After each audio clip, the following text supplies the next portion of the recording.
Jean-Pierre Mocky est un inclassable du cinéma. 77 ans, 77 films. Bonjour Jean-Pierre Mocky. Bonjour. Merci d'être avec nous. Alors, pendant les jours qui viennent, vous allez vous retrouver à Saumur pour parler des livres et du vin. Quel est le rapport avec ce grand festival et vous? Alors, il y a plusieurs rapports. D'abord, j'adore le vin, surtout le vin d'Anjou et tous ces petits vins de Jean Carmet, de Pardieu, etc., qui sont de la région. Deuxièmement, les organisateurs sont mes producteurs aussi de la série Hitchcock, que j'ai fait 24 petits films de 26 minutes avec 48 vedettes françaises. Donc j'ai tourné une grande partie à Saumur et avec l'aide du Conseil général du Maine-et-Loire. Donc vous voyez, tout ça me rapproche. Et enfin, je suis écrivain aussi parfois. Et là, j'ai écrit 4 ou 5 livres. Donc je participe au Festival du livre et du vin, puisque je vais moi-même signer des livres et les dédicacer. Voilà, ça sera à Saumur dimanche. Mais vous aviez écrit d'ailleurs Pensée réplique il y a peu de temps. Parce oui. que là, vous êtes connu pour vos coups de gueule, Jean-Pierre Mocky. Alors, ce sont des livres généralement, car je ne me prends pas pour un auteur comme les grands auteurs français d'aujourd'hui, mais je peux apporter de l'eau au moulin parce que finalement, je dénonce des choses que les gens ne savent pas.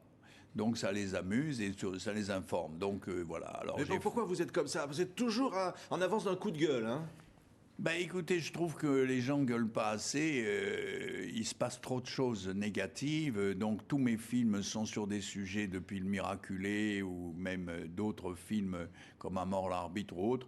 J'ai toujours essayé de dénoncer la violence dans les stades, et puis aussi l'hypocrisie de la religion, de Lourdes où on fait vraiment du commerce carrément. Les marchands du temple sont installés là comme au carreau du temple de Paris. Mais ils vendent pas des fripes, ils vendent des médailles, etc. Les réseaux pédophiles aussi. Et alors là aussi, je suis sur les pédophiles. Et dans mon dernier film qui s'appelle Les Insomniaques, qui ne paraîtra jamais, car il est tellement dur que actuellement, tout le monde le refuse. Alors on le vend directement en Internet sur mon site. Et on le vend inédit, c'est-à-dire on vend un DVD inédit de mon dernier film qui s'appelle Les Insomniaques. Oui, je dis 77 films.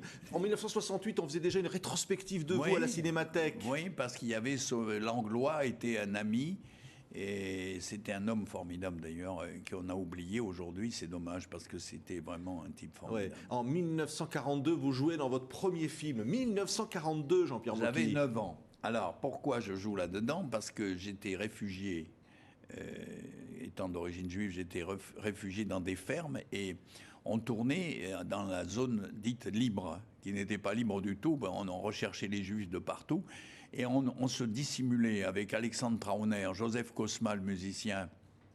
Tout le monde se dissimulait dans la campagne de Provence, du Var. Et c'est là où on tournait le film. Les Visiteurs du soir, voilà, chef-d'œuvre du cinéma. Voilà, on tournait ça à Saint-Janet, dans un château qui avait été reconstitué par Alexandre Trauner, qui était donc le décorateur juif qui était caché dans une ferme et qui faisait ses décors dans la clandestinité.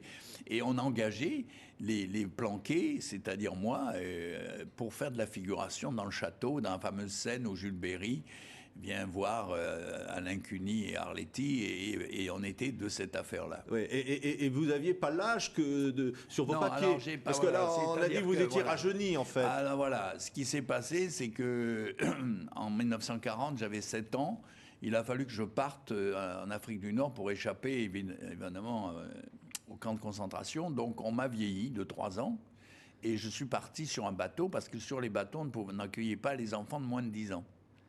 Donc, à 7 ans, je ne pouvais pas partir, mes parents ne pouvant pas m'accompagner, et j'étais obligé de partir seul. Donc, je suis parti et mon parrain, qui était adjoint au maire de Nice, a changé mon état civil. Il l'a augmenté de 3 ans, de façon à ce que je puisse partir. Et de ces faux papiers qui sont restés pendant des années, parce que moi, ça m'arrangeait d'être plus vieux. Je me suis marié à 13 ans, donc je me suis marié à 16 ans et demi, 17 ans. Et j'ai eu mon premier permis de conduire à 13 ans, alors que j'en avais officiellement plus, etc., etc. Et un jour, quand j'ai eu 60 ans, je me dis, merde, putain, et là, j'ai 3 ans et demi de trop.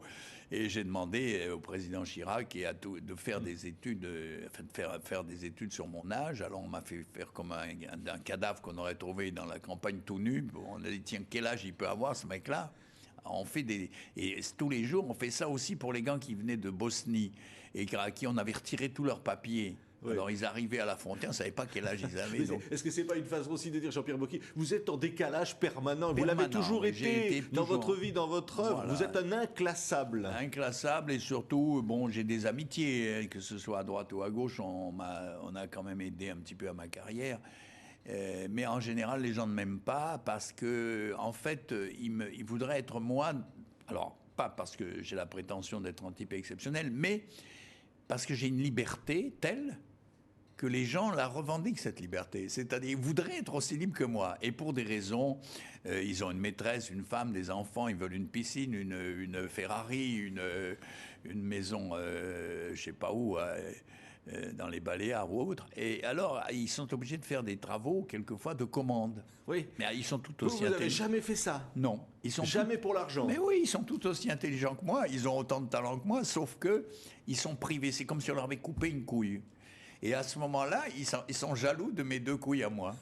En fait, c'est ça. Alors, oui, mais quand même, vous avez tourné avec Bourvil, évidemment. J'ai tourné avec le paroissien, Bourvil, des grands succès. Vous avez inventé le mot dragueur, ce que les gens ne savent pas. Oui. Le dragueur, c'est vous. Oui, parce que j'ai dragué pas mal de femmes, mais ça, je suis pas le seul. Il y a des grands dragueurs, et forcément pas avec le physique que j'ai pu avoir. C'est pas le physique de Delon qui drague le mieux. Ce sont des types généralement chauves, parce qu'ils ont une grosse bite. Paraît-il. Et deuxièmement, parce qu'ils font rire les femmes. Et pour draguer les femmes, il ne faut pas des romantiques un peu tristes ou nais. Il faut des gens qui font rigoler.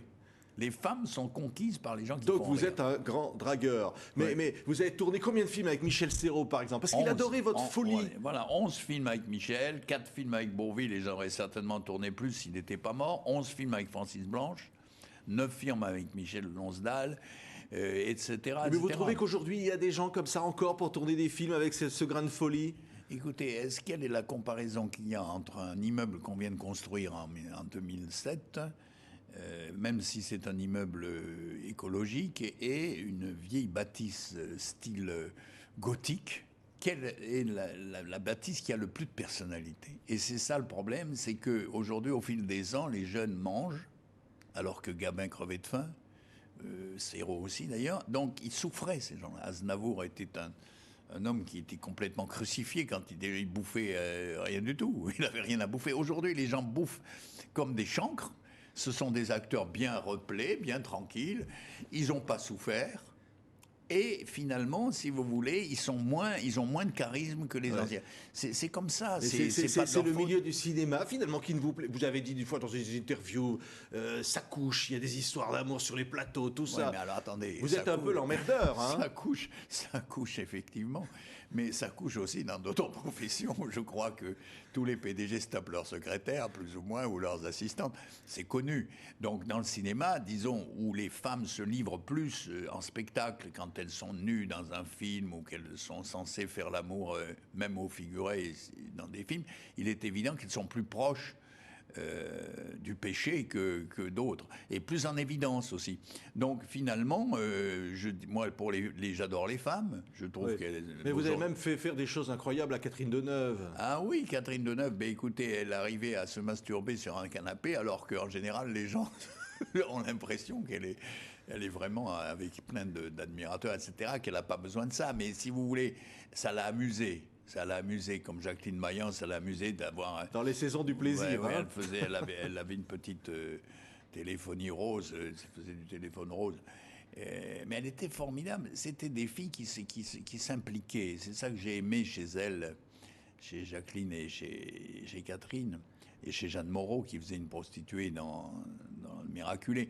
Donc, si vous voulez, ce sont des femmes qui prenaient des risques. Et maintenant, pour moi, une femme au cinéma n'est pas vraiment une pute parce que c'est un homme.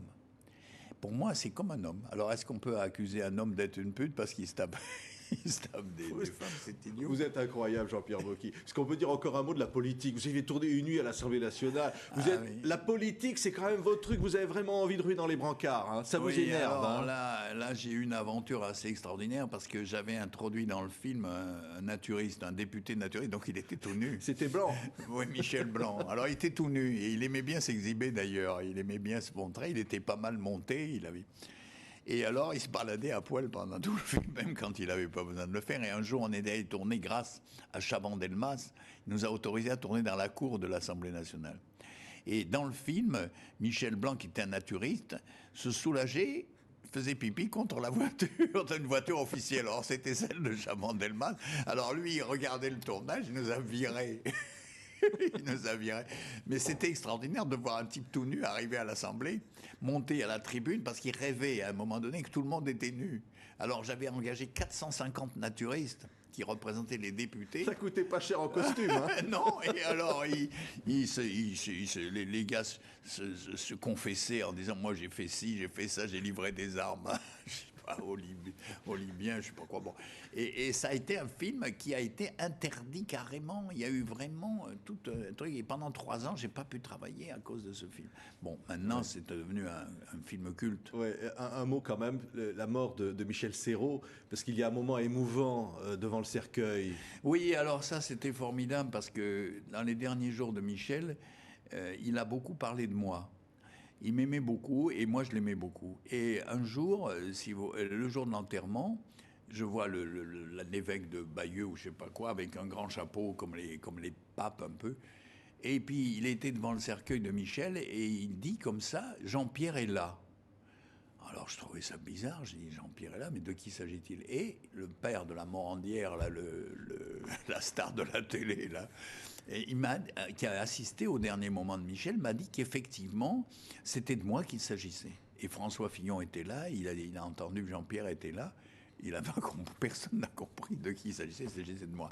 Et en fait, cette communion, j'ai fermé le cercueil de Bourvil parce que tout le monde en avait peur. Il est devenu tellement maigre que les gens n'osaient pas aller lui rendre hommage. Donc j'étais dans la chambre mortuaire avec mon ami, j'ai embrassé le corps de Bourvil, qui était mon ami, mon frère. Et chez Serrault, j'ai pas assisté du tout à ça, parce que je suis arrivé le jour de l'enterrement.